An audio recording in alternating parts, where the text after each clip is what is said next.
Kembali semula menonton slot pentaksiran bilik darjah ataupun slot PBD di Didik TV KPM bersama dengan saya Sean Steven dan juga guru penyampai kita pada hari ini Cikgu Nur Amni. Baiklah, untuk PBD dalam matematik bagi tingkatan 1, 2 dan 3. Okey Cikgu, jom kita teruskan. Okey, terima kasih Sean. Seterusnya saya akan kongsikan bagaimana cadangan kaedah pentaksiran sepanjang proses aktiviti yang saya dah sediakan.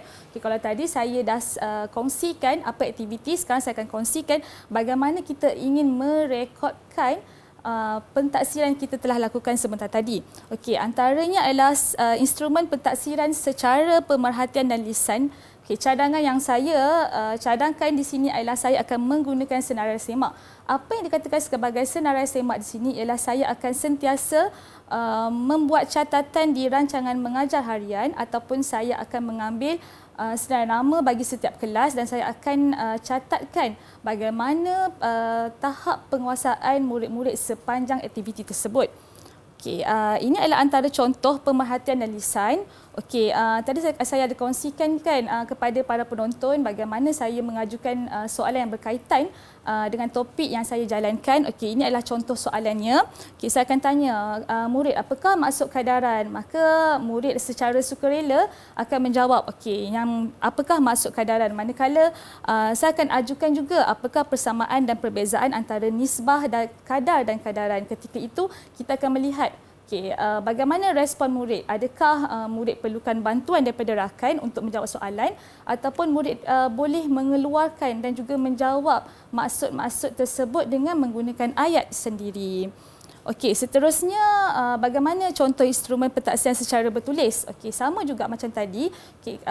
Pentaksiran secara lisan, pemerhatian dan juga bertulis, kita hanya boleh mencatat di dalam rancangan mengajar harian. Kalau macam tadi, ini adalah antara contoh soalan yang saya sediakan mengikut pelbagai aras kefahaman. Jika kita lihat kepada soalan yang pertama, iaitu adalah merupakan aras pengetahuan. Sekiranya murid dapat menjawab soalan tersebut, maka murid tersebut sudah mencapai aras pengetahuan dalam topik yang telah dipelajari pada hari tersebut. Manakala contoh soalan yang kedua adalah contoh 5 botol air mengandungi 950 ml air. Okey, di situ saya ingin menilai aras kefahaman murid, bagaimana murid dapat menggunakan pelbagai kaedah untuk mencari nilai yang kita inginkan dalam soalan tersebut. Okey, baiklah Sean.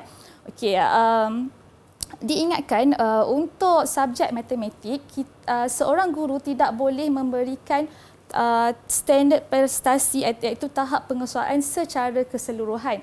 Jika kita lihat kepada kaca TV masing-masing, standard prestasi ini hanya boleh diberikan setelah selesainya satu kelompok SP yang besar. Okey, maka aktiviti yang saya jalankan pada hari ini hanyalah meliputi iaitu hanyalah merangkumi 2 standard pembelajaran sahaja, maka saya tidak boleh memberikan tahap penguasaan secara keseluruhan. Tetapi sebaliknya, macam saya kongsikan sebentar tadi, saya akan membuat catatan di dalam rekod pengajaran harian supaya catatan tersebut akan saya gunakan di masa hadapan ataupun untuk saya gunakan bagi merancang tindakan yang saya boleh lakukan selepas selesainya proses PDP.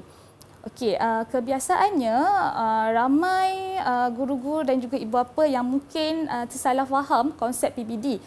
Sama juga dengan murid-murid saya. Mereka anggapkan PBD yang guru laksanakan dalam kelas adalah untuk membanding bezakan murid. Okey. Sebenarnya tanggapan itu adalah salah. Sebenarnya bila guru melakukan PBD, guru ingin memberi rujukan kepada guru sendiri bagaimana guru boleh melaksanakan ataupun bagaimana guru boleh merancang tindakan seterusnya. Okey, contoh, kalau macam tadi aktiviti gallery walk tu masih tidak mencapai saya punya standard pembelajaran, maka untuk aktiviti dan juga untuk topik yang seterusnya, saya akan rancangkan kaedah yang berlainan supaya kaedah yang saya jalankan pada hari tersebut dapat menilai keseluruhan murid.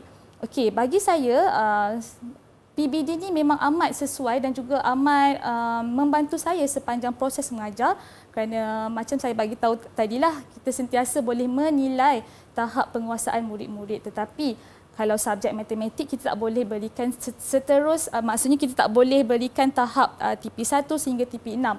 Sebaliknya kita harus ataupun seorang guru matematik harus melaksanakan satu kelompok standard pembelajaran yang besar terlebih dahulu, dan kemudian di akhir bab yang kita akan ajar, kita akan letakkan berapa TP kepada murid-murid tersebut. Okey, itu antara contoh-contoh aktiviti yang saya laksanakan di dalam kelas. Bagi saya aktiviti PBD ini adalah kreativiti kepada guru-guru. Bagaimana guru ingin melaksanakan aktiviti, bagaimana guru ingin merancang aktiviti supaya aktiviti itu kita boleh nilai tahap penguasaan semua murid.